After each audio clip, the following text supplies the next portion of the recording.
शेख गौहर साहब, इन्होंने हमारी पार्टी ज्वाइन की और इंशाल्लाह सारे हमने अपने जो हमारी इलेक्शन कमेटी जो बनी है इलेक्शन के लिए, उनके साथ मशवरा करके हमने फैसला किया है कि जड़ी बल से हमारे कैंडिडेट होंगे इंशाल्लाह। और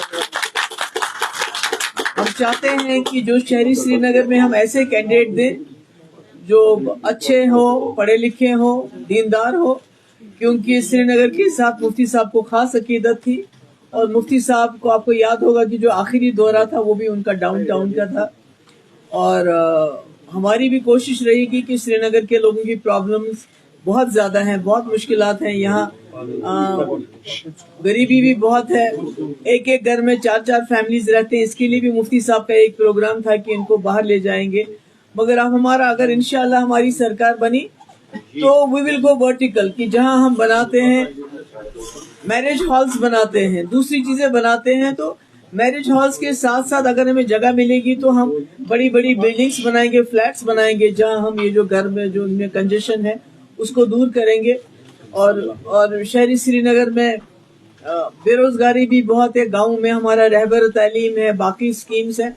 कोशिश करेंगे श्रीनगर की जो मुफ्ती साहब का जो एक इरादा था श्रीनगर को लेके, उसमें मुझे लगता है गवर्नर साहब जैसे जो हमारे लोग आज ज्वाइन कर रहे हैं, ये भी हमें शहरी श्रीनगर को डेवलप कर, ख्यालात की जंग होती है और जो ख्याल बेटर होता है वो प्रिवेल अपॉन होता है। तो इसलिए मैं समझती हूँ कि बहुत देर कर दी। इंजीनियर रशीद साहब को भी रिलीज करना चाहिए, शबीर शाह साहब को भी, और भी जो हमारे जो जेलों में जो हमारे लोग हैं, तो जिनको वो कहते हैं कि जमानत तो मिलनी चाहिए, जमानत भी नहीं मिलती। अब बहुत अफसोस की बात है। तो मुझे उम्मीद है कि उनको रिलीज, और भी जो हमारे इसके अलावा जो हमारे नौजवान हैं, जो कोई नामवर लोग नहीं है, आम नौजवान हमारे जेलों में बंद है और मुल्क के जेलों में बंद है, उनकी हालत बहुत खराब है, उनके माँ बाप बहुत गरीब है, वो वहां तक जा भी नहीं सकते हैं।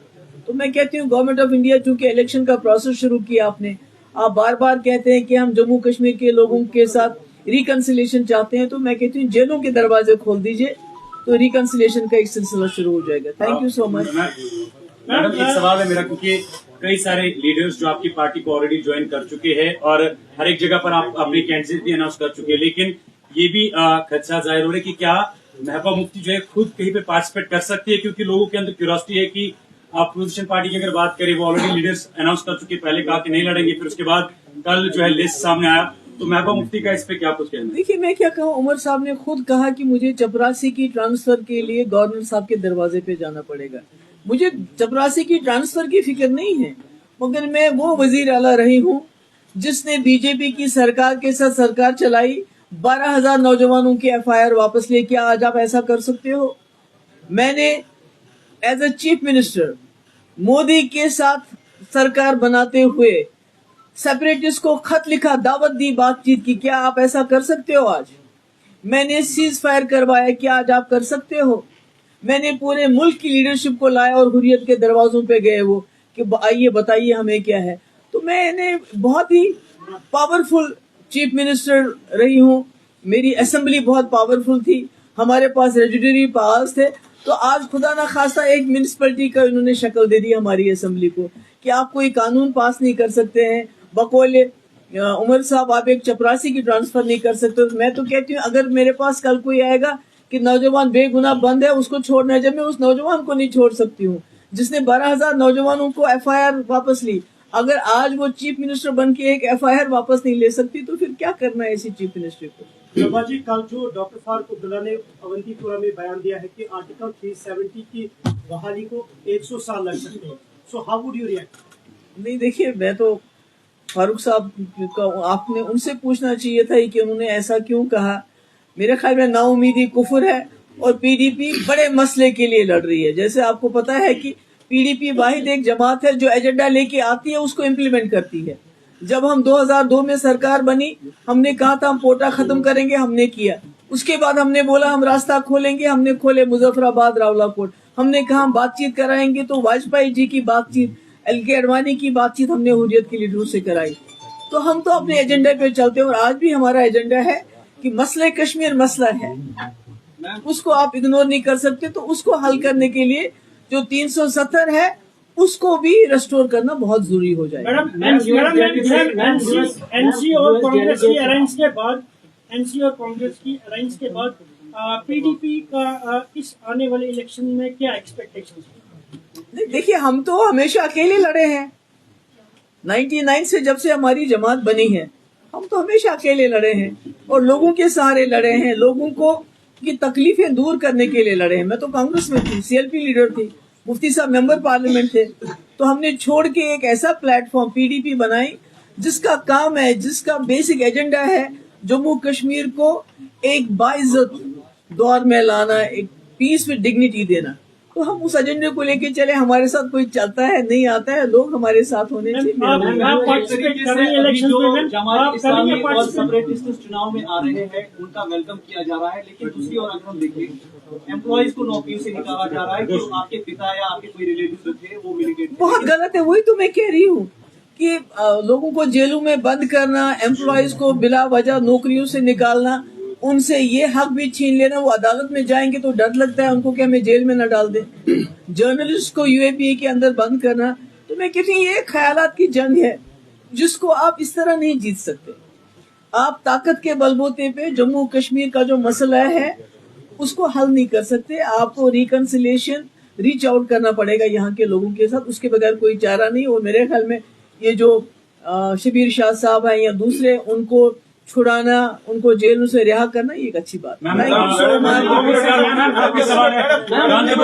गांधीनगर से इशफाक जबार जो है उमर अब्दुल्ला साहब लड़ रहे, लेकिन उसी के अपोजिशन में ये भी खबरें आ रही है कि शायद इशफाक जबार साहब जो है अपनी पूरी पार्टी के साथ पीडीपी को ज्वाइन। अभी ऐसा कोई ऐसे मेरे पास ऐसी कल फारूक साहब ने इनडायरेक्टली एक बहुत बड़ी मैसेज दी है।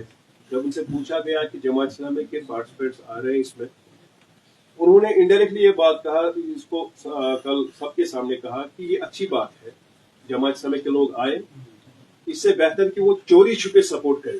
क्या पास्ट में भी ये चोरी छुपे सपोर्ट आप थोड़ा इलेबोरेट कर सकते हैं? दूसरा, जो अलायंस कांग्रेस और नेशनल कॉन्फ्रेंस के दरमियान हुआ है, उसका किस तरह का इम्पैक्ट पीडीपी पर है? क्योंकि कल थोड़े से उसकी एक झलके हमें पुलवामा में देखने को मिली। देखिए, पहली बात तो मैं ये कहना चाहूंगी कि जो जमात को लेके फारूक साहब ने बयान दिया है, तो मैं समझती हूँ कि ये कोई पहली बार ऐसा रिलेशनशिप नहीं है इनका।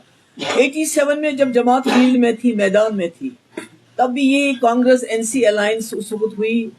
और उसके बाद क्या हुआ मुझे वो बताने की जरूरत नहीं है कि हमारे हजारों लाखों घर उजड़ गए, हजारों नौजवान हमारे शहीद हो गए, क्योंकि उस वक्त भी जमात इस्लामी को कहिए या मफ को कहिए, उनको बाहर रखने के लिए, असेंबली से बाहर रखने के लिए बहुत बड़े पैमाने पे इन्होंने धांधली की, जिसका आज भी हमारे कब्रिस्तान भरे हुए हैं। तो वो तो आपने देख लिया, उसमें मुझे दोहराने की जरूरत नहीं। दूसरा, जहां तक कांग्रेस और एनसी की अलायंस की बात है, मैंने पहले भी कहा है हमारा एक एजेंडा है जब भी हम अलायंस करते हैं। देखिए, जब पीडीपी ने कांग्रेस के साथ अलायंस की 2002 में, हमारा एक एजेंडा था कोटा खत्म करना, बातचीत करना, लोगों को जेलों से रिहा करना, जिसमें हमने गिलानी साहब को रिहा किया। आज आप सोच सकते हैं ऐसा, बड़े बड़े शबीर शाह साहब को, यासीन मलिक साहब को रिहा किया। तो हमारा एजेंडा था। उसके बाद जब हमने बीजेपी गवर्नमेंट के साथ, बीजेपी पार्टी नहीं, बीजेपी गवर्नमेंट के साथ हाथ मिलाया 2014 में, हमारा बाज़ाब्ता एजेंडा ऑफ अलायंस था कि आपको 370 को नहीं छेड़ना, आपको एस्पा खत्म करना, आपको पाकिस्तान से बात करनी, आपको हुर्रियत से बात करनी, आपको पावर प्रोजेक्ट वापस करने, और भी कई चीजें थी उसमें, और रास्ते खोलने हैं। यानी उस वक्त भी हमारे पास एजेंडा था।